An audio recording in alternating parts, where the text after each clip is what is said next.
Hi, this is Mike Hunnicky. Welcome to yet another episode of Red Flags Rising. I'm the co-chair of Hugh Reed's Sanctions, Export Controls, and AML Practice Group. With me, as always, is my good friend Brent Carlson, the director at Berkeley Research Group. Brent, how are you doing today? Excellent. Thanks, Mike. Glad to be here as always. To put a date and timestamp on this podcast, just in case things change as we are recording it, because we are going to dive into the topic of tariffs. It is Wednesday, April 23rd, just around 4:30 p.m. U.S. Eastern Time. So, Brent, as we wade into tariffs, how are we going to approach the topic today?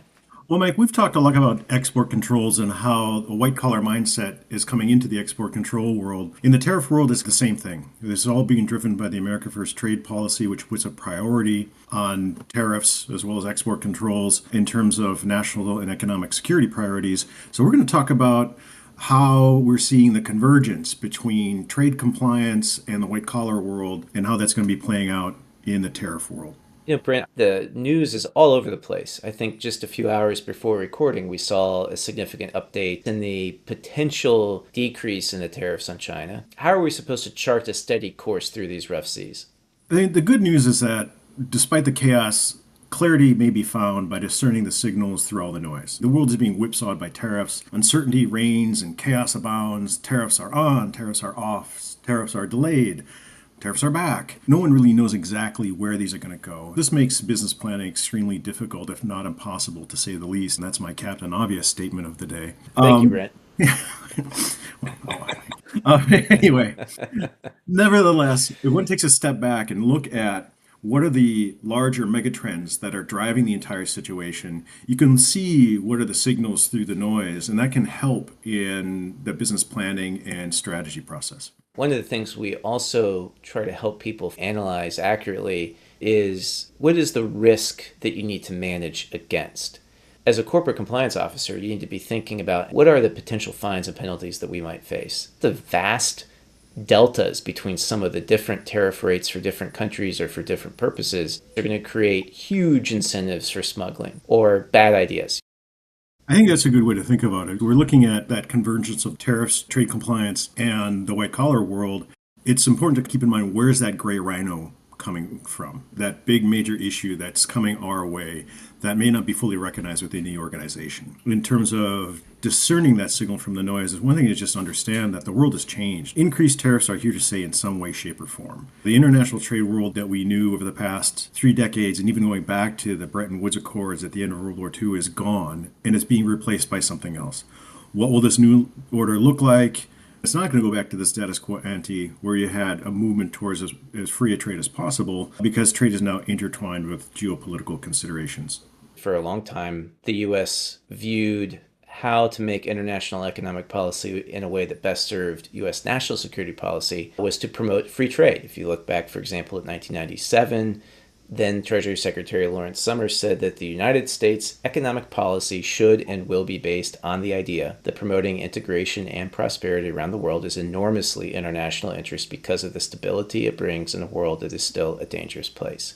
As of now, integration like that is seen not as a source of stability or strength, but as a vulnerability, as a weakness. Economic security, the idea that the government should more assertively intervene in the world economy to improve resilience and address national security risks, has emerged as perhaps the central objective of U.S. international economic policy. This was what was recently written by Geoffrey Gertz and Emily Kilcrease, both from the Center for New American Security, in a recent Foreign Affairs magazine article. This is a kaleidoscopic turn of the impossible trinity of economic interdependence, economic security, and geopolitical competition, any two of which can coexist at the same time, but not all three. It was also described in a great book by a longtime U.S. foreign policy official named Edward Fishman. It's called Chokepoints, American Power in the Age of Economic Warfare. It came out just this year. So as we see economic security falling today, with competition rising, interdependence is what has to go. If you take that Trinity concept here, and that's exactly what we're seeing. It's important to also take a look at some historical background behind that and what led to the situation that we're at today. It's another indicator where we're not going to go back to status quo ante. China is really the 800-pound gorilla in all this. Basically, it was the last major Asian economy to develop based on that export-led model of development. This came from the end of World War II. The United States was looking to help Japan rebuild, and then Japan, then later South Korea and Taiwan, rebuild their post-war economies. And so the United States opened its markets to exports from those countries. That was, as you described, that was seen as a fundamental national security issue then for the United States to create stability within the world. China then was the last major country to take advantage of that policy. There was the hope that as China entered its reform era in the 1980s, that accelerated into the 1990s, that culminated in China entering the World Trade Organization in 2001, that with China's economic development and liberalization, political liberalization would follow. Unfortunately, political liberalization in China stalled. On the economic side, China's economic growth has only accentuated the structural imbalances in its economy. China produces far more than its domestic economy can absorb. China produces about 30% of the world's goods, but its domestic market can only consume about half that. So Chinese products have nowhere to go but out for export. China is basically exporting the structural imbalances of its economy. It's important for the government, for social and political stability reasons in China, to maintain growth. So the economy is on a treadmill. It can't get off. There's a saying in Chinese too, it's a qi hu nan xia. It's when you're riding the tiger, it's hard to get off. They're on this path where they have to keep developing this growth, keep developing this capacity, but these goods have nowhere to go. It's not just going to be the United States that's raising tariffs, but other countries as well. They're going to have to decide what domestic industries to protect to avoid a flood of cheap imports from China. Brent, what you're getting at here, coming back to one of the challenges anyone working at a multinational company is facing right now, what line do you take? How do you chart a course through all this? Ignore all the dips and dodges that might be happening as to the specific tariff rates that are announced. There is a chance that these imbalances, these meta factors in the Chinese economy are just going to ultimately overwhelm even a seemingly good deal that's reached. This issue is going to keep coming up. You're going to have huge pressure, like water flowing downhill, to find another route. That's what the trade compliance people dealing with this will have to be really attuned to. That's right. China is going to be an outlier in terms of U.S. tariffs, no matter where those rates are going to settle. This pressure leads us into that convergence with the white-collar compliance and enforcement world. Because according to the classic fraud triangle, the three elements for fraud are pressure, opportunity, and rationalization. And everything starts with pressure. In the face of great pressure or incentives, things are going to be attempted. And when we're looking at the tariff world, these are tariff evasion schemes. Why don't we unpack that a little bit? Britt, that risk is already well developed and present. This is not an area of enforcement where people at the DOJ would have to learn a new skill. The DOJ has been very active in the False Claims Act space. The False Claims Act also allows private whistleblowers to bring their own cases. They can pursue these cases and receive a bounty of 15 to 25% of whatever recovery the government gets. The government's been bringing these cases already for many years regarding customs duties evasion. For different types of pressure points, what's the country of origin? What is the item? What value is the item? What's the invoice say? Is that the real invoice? Has there been a substantial transformation of the item in a particular country that would then allow the importer to point to that country where that transformation occurred as the country of origin instead of what might be an original country for some or many of the inputs? All of these things have already been the basis for significant False Claims Act prosecutions by the DOJ. We already have signals of where this administration's DOJ is going to go with the False Claims Act, and they made a point of calling out specifically enforcement to recover illegally avoided customs duties. Back in February, on February 20th of this year, the Deputy Assistant Attorney General in the DOJ Civil Division's Criminal Litigation Branch, Michael Granston, said that the False Claims Act is a powerful tool for fighting against efforts to avoid paying customs duties on imported goods, and enforcement against illegal foreign trade practices will be a focus for the department amid President Donald Trump's recent introduction of sweeping tariffs.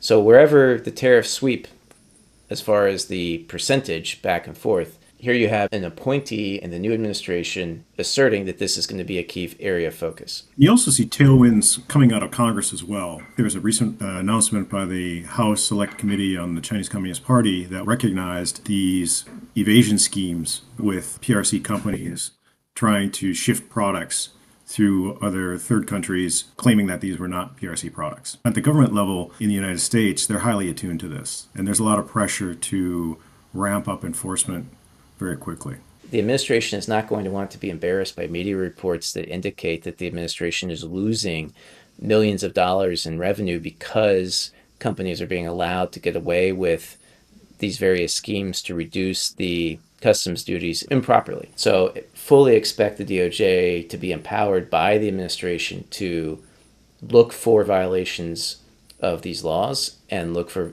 underreporting of customs value, for example, or customs duties, and go after it. You can have whistleblowers called qui tam relators in the parlance of the law, which dates back to the Civil War and an effort by the U.S. to reduce government procurement fraud on the union side there. But that's 15 to 25% of the government recovery would go to whistleblowers. I have a question regarding leveraging the False Claims Act for tariff enforcement. Now, we talk about whistleblowers. The traditional notion of a whistleblower is somebody internally. What about also the possibility that companies could face whistleblowers through False Claims Act actions from their competitors? It can be a competitor. The False Claims Act doesn't restrict who can be a whistleblower.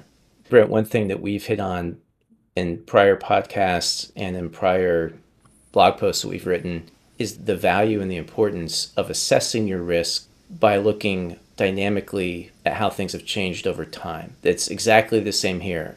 If you are a company that's been importing into the US for any period of time, Customs is going to look at the track record of what dutiable value had you been declaring for those same items or components. If you change it because now there are tariffs and some products coming from China, you should expect them to ask you on what basis are you changing it. It does not mean that it's illegal to ever change the dutiable value of what you're bringing into the United States.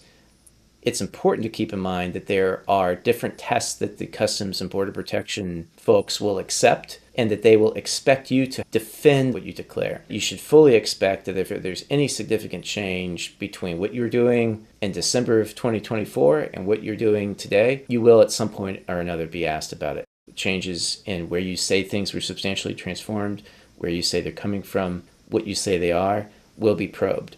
I like your comment on change and looking how things are changing. That's another important thing that we deal with, where people may be dealing with assumptions that were operational in the past, but that are just obsolete today. We've seen it in the export controls world.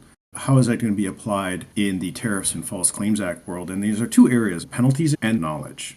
Let's unpack penalties a little bit, because at the end of the day, if the government wants to get serious about enforcement, they're not going to be handing out parking and speeding tickets. Absolutely, Brent. And just like export controls and sanctions in the world of tariffs, there's multiple layers of potential fines, penalties, and other consequences you could face. Starting with the Customs and Border Protection Service, they are empowered under certain circumstances to impose civil administrative penalties. They form a view whether they think that you've engaged in misconduct that is fraudulent, in which case they can impose a penalty of the value of the good. Grossly negligent, which gives them the ability to impose the lesser of the value of the good, or 4 times the duty evaded. Or just negligent, which works essentially the same way, but is the lesser of the value of the good, or 2 times the duties avoided. So when you're looking at 50%, 100%, 150% tariffs, you're going to max out that value of the good cap and this lesser of formulation pretty quickly. In addition to the civil administrative penalties that Customs and Border Protection could impose, there's also the criminal smuggling statute, I guess anti-smuggling statute we should say, which allows for the imposition of criminal fines and imprisonment for individuals convicted of violating it. Then we come back to the False Claims Act that we mentioned a few times. It's enforced by the U.S. Department of Justice's civil division as opposed to the criminal division. There's a minimum statutory penalty per false claim plus treble damages. So just like in the export control world, this is a pathway for the government where they could start levying 9 or 10-figure penalties or recoveries, which would be in the several hundreds of millions of dollars or billions of dollars. Right. If you look at the significant value of any of these trade flows, you can get up to big values very quickly. Since the inception of enhancements to the False Claims Act in 1986, the DOJ has collected $78 billion in penalties. The last 2 years have been a record 2 year period with 566 recoveries in the government year ending September 2023, and this year with 558 settlements and judgments happening in the fiscal year ending September 30th, 2024. Settlement judgments for that most recent year exceeded 2.9 billion. Now, some of that's healthcare fraud, a decent part of it is, but as we mentioned earlier, the DOJ is signaling already, as of just a few months ago, that customs duties evasion is going to be a high priority for them from an enforcement perspective under this law. I think this is also some good points to keep in mind if you're in the legal and compliance department in companies and you're looking at communicating this message and prioritizing risks to upper management and the board, is to lay out that these potential penalties can get quite high very quickly. And it's also a stated top priority of the US government. So I think A plus B equals a great rhino.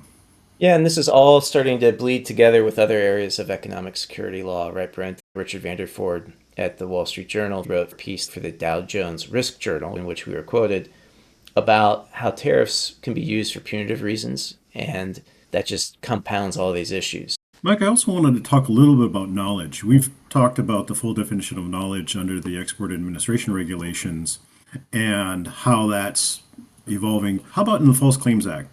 What do we see here?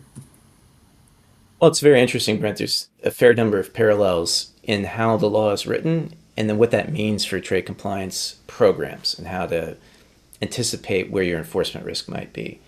We don't see a specific express reference to the high probability standard, but in the context of False Claims Act enforcement, knowing or knowingly has a special definition. There are three alternatives. The first is with respect to relevant information, actual knowledge of the information. Second, a person acts in deliberate ignorance of the truth or falsity of the information. That doesn't say the words high probability, but think about what that means. It means that faced with information showing risks, you are deliberately ignoring the truth or falsity of that information. In practice, that means you're not doing risk-based due diligence. The third definition is where a person acts in reckless disregard of the truth or falsity of the information.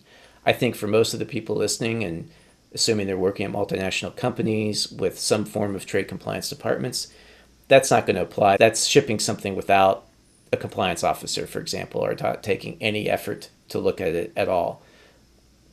Importantly, the definition of knowledge under the False Claims Act concludes in requiring no proof of specific intent to defraud.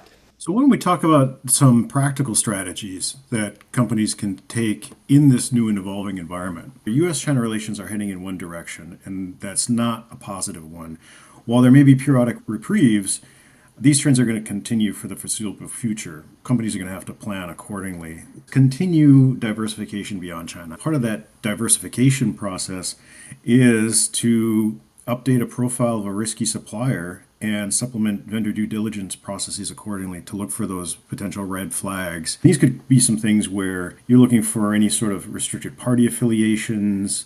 There may be Chinese military connections, subsidiaries or affiliates with PRC companies outside of China, and new subsidiaries that get set up in the region that claim overnight that they can be supplying this new product. It's going to have to be like the Missouri state model, show me. You have to be able to verify, document it, and show that to the U.S. government under this new era of policy and enforcement. It's important to recognize also that national security-driven laws are not meant just to make some disfavored activities more costly than others. They are meant to stop certain behaviors. Anything that sounds too good to be true likely is, unfortunately.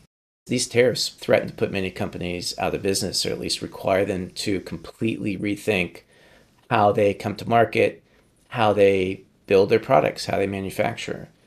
Make sure that any changes you make to how you're valuing goods, how you're describing your inputs, your supply chains, how you're coming to market, are well documented, are well supported, and anticipate the need to defend changes in valuation, changes in practices to Customs and Border Protection.